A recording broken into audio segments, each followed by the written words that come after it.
Ce qu'il faut comprendre, dès les premières secondes, c'est que derrière des chiffres en apparence techniques se cache en réalité un choc politique majeur. Un choc silencieux, mais puissant. D'un côté, 110 millions de dollars récupérés. De l'autre, 61 dossiers restés sans réponse. Et entre ces deux réalités, une ligne de fracture qui dépasse largement le cadre judiciaire. Car ce qui se joue ici, ce n'est pas seulement une affaire d'argent. C'est une question de souveraineté, de crédibilité, et de rapport de force entre deux États. Et c'est là que tout bascule. Nous sommes en avril 2026. À travers un communiqué officiel du Conseil des ministres, l'Algérie décide de changer de méthode. Fini le langage diplomatique feutré. Fini les allusions prudentes. Cette fois, Alger met les chiffres sur la table. Des chiffres précis, assumés, et surtout, politiquement lourds de sens.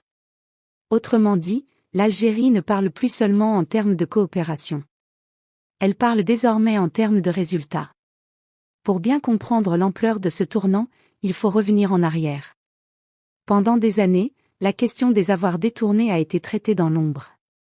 Des procédures longues, complexes, souvent invisibles pour l'opinion publique. Mais aujourd'hui, la stratégie change.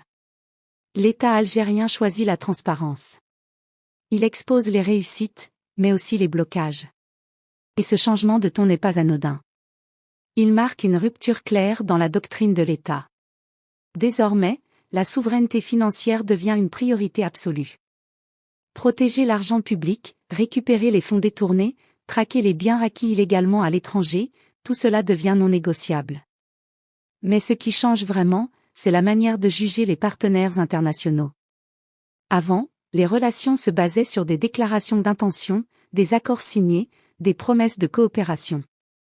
Aujourd'hui, un nouveau critère s'impose, l'efficacité réelle. La capacité à répondre, à agir, à restituer. Et c'est précisément là que les écarts apparaissent. Prenons d'abord le cas de la Suisse. Un pays connu pour la rigueur de son système bancaire, pour la complexité de ses procédures, et pour sa discrétion historique en matière financière. Pourtant, les chiffres parlent d'eux-mêmes. Sur 33 commissions rogatoires envoyées par l'Algérie, 20 ont été acceptées. 4 dossiers ont déjà été traités jusqu'au bout. Résultat, plus de 110 millions de dollars récupérés. Ce chiffre n'est pas seulement symbolique. Il est concret. Il représente de l'argent réel, réinjecté dans les caisses de l'État. Il prouve que les mécanismes internationaux fonctionnent, à condition qu'il y ait une volonté politique. Et c'est là que le contraste devient frappant. Car face à cette dynamique constructive, un autre cas attire l'attention. Celui de la France. Avec 61 commissions rogatoires restées sans réponse, la situation devient difficile à ignorer. Ce n'est plus une simple lenteur administrative. Ce n'est plus un retard technique. C'est une paralysie totale. Et cette paralysie pose une question essentielle, pourquoi ? Pourquoi un pays lié à l'Algérie par des accords de coopération judiciaire ne répond pas ? Pourquoi ces dossiers restent-ils bloqués ? Pourquoi ce silence ? Ce qu'il faut comprendre, c'est que dans ce type de dossier, l'absence de réponse est déjà une réponse en soi. Elle envoie un signal. Un signal politique.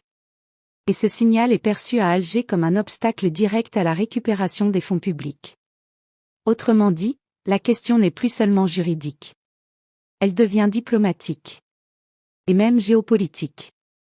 Car en comparant ouvertement les résultats obtenus avec la Suisse et le blocage constaté en France, l'Algérie met en évidence une réalité dérangeante. La coopération internationale n'est pas uniforme.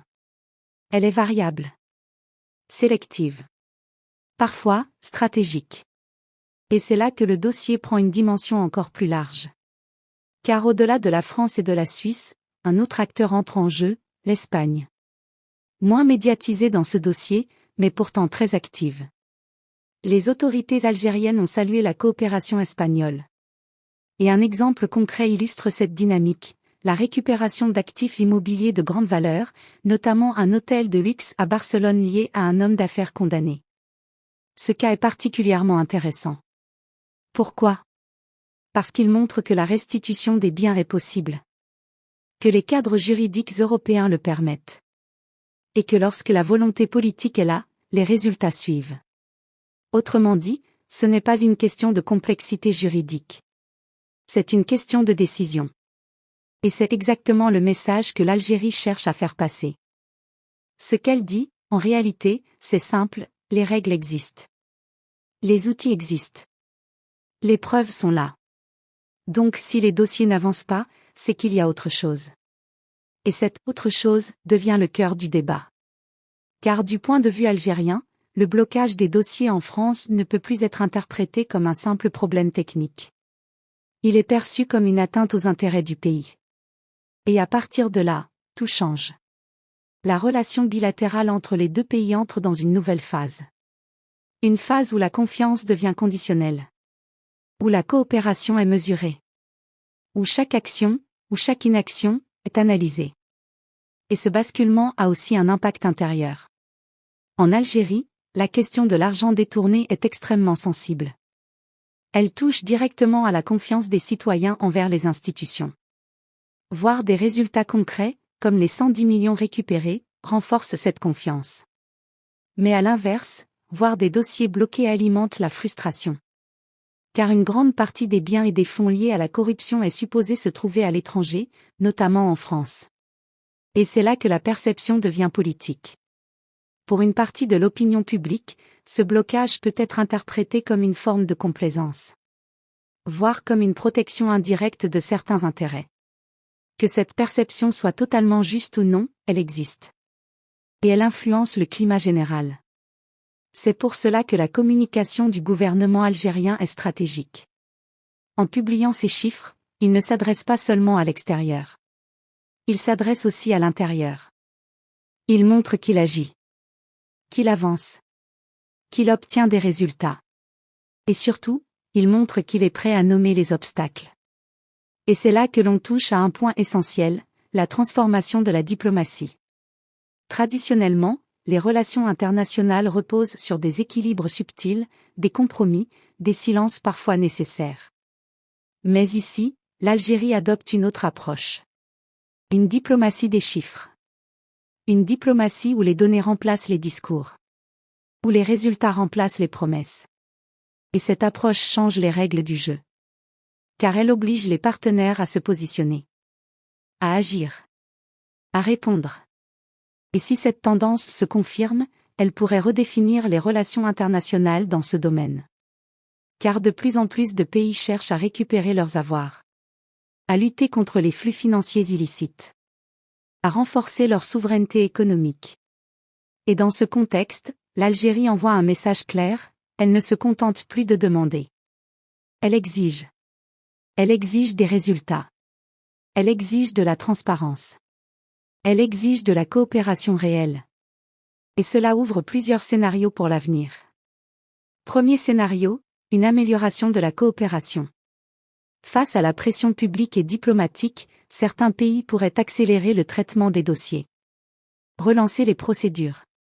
Montrer leur bonne volonté. Deuxième scénario, une tension croissante. Si les blocages persistent, les relations pourraient se durcir. Avec des conséquences possibles sur d'autres domaines, économiques, commerciaux, voire politiques. Troisième scénario, une diversification des partenariats. L'Algérie pourrait renforcer ses relations avec les pays qui coopèrent efficacement et réduire sa dépendance envers ceux qui ne répondent pas. Et ce scénario est déjà en train de se dessiner.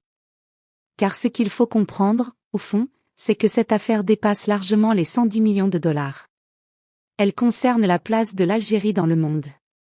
Sa capacité à défendre ses intérêts. À imposer ses règles. Et c'est là que réside le véritable enjeu. La souveraineté ne se limite pas aux frontières. Elle s'étend aux flux financiers. Aux actifs. Aux ressources. Et dans un monde globalisé, cette souveraineté est plus difficile à défendre. Mais aussi, plus essentielle que jamais. En conclusion, ce que nous voyons aujourd'hui n'est pas un simple dossier judiciaire. C'est un tournant. Un moment où un État décide de changer de posture. De passer de la discrétion à la transparence. De la patience à l'exigence. En exposant les chiffres, en comparant les comportements, en nommant les blocages, l'Algérie redéfinit les règles de sa diplomatie. Et elle envoie un message qui dépasse ses frontières, la souveraineté financière est une ligne rouge. Reste maintenant une question essentielle. Comment la France va-t-elle réagir face à ces 61 dossiers restés sans réponse? Est-ce le début d'un rééquilibrage, ou d'une tension durable entre les deux pays? Dites-moi en commentaire ce que vous en pensez. Et si vous voulez d'autres analyses profondes sur les enjeux géopolitiques et économiques actuels, abonnez-vous, likez la vidéo et partagez-la autour de vous.